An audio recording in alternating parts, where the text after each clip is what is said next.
Hello and welcome to my new video. Today we will develop some film, and I also have some interesting film for development. Today it will be 3 rolls of the 35mm film and 1 roll of 120. I'm also curious about results on a Kono film. This is flared, kind of a Lomo film with the light leaks on the sides. In the previous videos I bought C41 kit from Bellini, and today I will unpack it and make a small review on this kit. The first thing, the package looks almost normal, and I will tape the instructions on the wall and use them later in producing my development. Because I will use a drum with an extension, I will use 500ml solution, so I will take a concentration for 1 liter and basically divide it by 2. Usually with this type of kits, perfect color you can achieve only for 14 to 16 developments on a film with the ISO 100. So keep it in mind that if your ISO is 400, 800, or if you push the film or overexpose it, you're probably thinking about one-shot development of the 5 roll in one batch. And today I will use the distilled water, and when all of my preparations is ready, I just need to start preheating my bath and also remove the chemicals for array 4 from my Yoba development and prepare the drum for development of the film. On my drum I have a notation that you can use 240ml for 2 rolls of film in one small portion of the drum, and usually I take 500ml for the big extension on my drum. So usually math is simple, it's 2 plus 3, and everything should be fine for half a liter. I'm actually quite curious to see that developer is only 1 bottle without any parts. It's really cool bottle, it's easy to open, quite easy to close it down, and I really like the lid. It's modern chemical bottle without any problems, you can pour it. You have no spillage, and I really like the package. It looks modern, consistent, and only one thing what I can wish, it's having in this 1 liter kit 4 small bottles of the developer, which I can open separately on requirement what type of development I actually need to do. But dilution is quite simple, so you pour it and dilute it to half liter. And one thing what I noticed, the developer itself doesn't really have any smell, which is good for home lab. And I think if using pure water, it should be fine for the long storage. And I think the just water itself and carbonization of water killing a lot of stuff over the time, and all types of sediments and all type of things what can happen with the solution will actually ruin your developers. So keep in mind, clean the bottles, measurement cylinders, and all of your equipment. For bleach, it's ready solution, greenish color, and you just need to pour half a liter of this solution and use it as it is in your second batch. So it's a second bottle. Usually it's a combination of the bleach fix, but in my opinion it's much better if the all solutions is separate. They more stable over time, and it's much easier to prepare, and you don't really have any huge significant problems with the sediment if the solutions is not combined, and they just stored better over time in a concentrated form. So far I can see no problems with this kit, and I think it's one of the leaders on the market in terms of the chemical quality. So far I don't really have any problems with the array 4 chemistry, and for C41 it looks exactly the same. So I'm expecting really good results with the development with this kit. So the next step is fixer, and I think it's quite easy fixer without any problems. You also make a solution, dilute it to half a liter based on the instructions. I think the one difference from the Tetanal to this solution, it's a manual, and the manual here is just A4 printed paper, which is more convenient in terms of quality, and it's not like rigid book with a multi-language. But at the same time, in the manual, I prefer to have a dilution tables for different amounts of solution what you want to prepare. At the moment, I'm using 2 different cylinders, but unfortunately, I still don't really have a half a liter cylinder to prepare solutions for my Yoba bottles.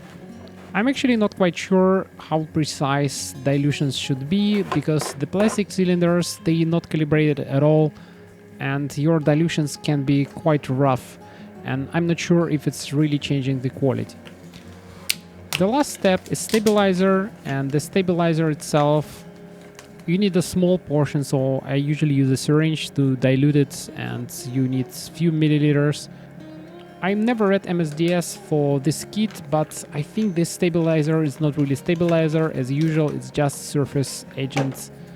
I never read MSDS for this kit, but I think this surface agent, it's not really stabilizer anyhow. But anyway, it serves the function. It helps with the drying of the film without any watermarks. For modification of this method, I will also use a pre-wash because I don't really like the idea of putting all the protective layer from the top of the film inside the developer. Potentially it can decrease quality of your storage, but also it can lead to the uneven development. It's usually not mentioned in the kits, but I prefer to do this before I make a development. But for this time I actually forget to add 25 to 30 seconds on top of the first developer, because if you adding water before your developer, not so harsh on film, and it's actually developed a little bit slower, so you can be on underdeveloped side. So keep it in mind and don't repeat my mistakes. So let's load the film. I usually take a drum and preset all the spirals and put them in order what I want. Because Yoba system is quite universal, I put in 120 and 35mm, and actually you can put two 120 films on the same spiral. So this is why you actually have this red separator on the spirals. I usually remove it before loading for 35mm film, and for 120 I just keep it because I want the film to be on the edge of the development and closer to the water. I have two types of leads. One of the leads from one kit, it's with the cup, but technically they interchangeable. You can put both of them in one set.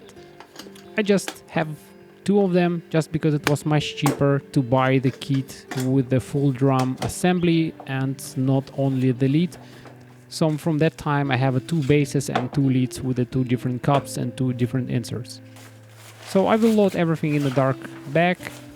I'm using dark bag from the Patterson, but I'm actually thinking about some upgrades because I don't really like that it's not holding the form, and sometimes if you have a long drum it's not easy to load everything.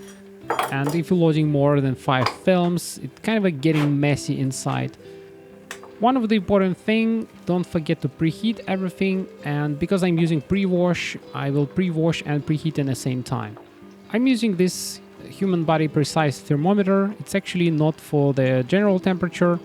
It's more related to the birth control, so it's have two significant digits after the comma, so it's a little bit more precise in a range of the 38 degrees of temperature, which we actually care about.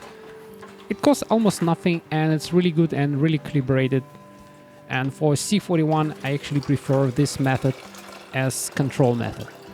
After dumping of the first batch of the pre-wash, this greenish horrible liquid goes out of the drum. And also looking on this liquid, I think it's much better to have two pre-washes to remove it completely, but I'm not sure if I want to do it in future, and I just need more time and more film to shoot to experiment. I make a standard development of 3 minutes 15 seconds, but I think it will be much better if you have 30 seconds more, because it's much better to overdevelop than underdevelop, especially if you print it and especially if you're not certain if your exposure always correct. Additionally, don't forget to press this button of rubber on the lid, because if you push the bleach, or usually it's a fixer, you release a lot of gases inside the drum. And if you not press this rubber button on top of the lid, your lid can pop off from the drum, and if you fill the drum too much, you actually have a spillage. So keep it in mind, it's a really cool feature and it's released a lot of pressure from the drum, and it doesn't create any problems with the mess around what you usually have with the Patterson. If you try to use the Patterson with the classic inversion method for C41, just also keep it in mind. You need to kind of open the lid, but as you remember my early videos, when I use a Patterson tank, I never actually invert the tank, and I just use a stick to rotate the inner core, and it's kind of also a rotation method, but in a vertical way and not horizontal way. So I also make one additional wash before final rinse of stabilizer, because I want to remove all the chemicals and get a little bit more pure before I am applying final surface agent. And in this case you will most probably have a little bit better quality in drying, and your negatives will be a little bit more flat after you dry all of the things. And for some reason, most of the time, I actually have this strange, weird color change in my stabilizer for C41 chemistry. From fully transparent, it became a little bit pink. If somebody knows what happens, it will be really nice to hear, so put it in the comments below. So far, all the development looks good. I have fresh rolls, and now I just need to dry them. Most of the people, I think, using air drying, so I'm also using air drying because most of the time I don't want to expose my film to the heat. But in general, if you don't overcook it and if it's a roll-to-roll procedure, it's kind of a common practice to dry the film. And if you see in the result, I have this really funny film from Kono with the light leaks on the sides. So let's quickly scan it and take a look on my small gallery of photos.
Once again, thank you for watching and supporting my channel. You can support it through the link in the comments below. I hope you like this video, subscribe to the channel, thumbs up, and see you in the next one.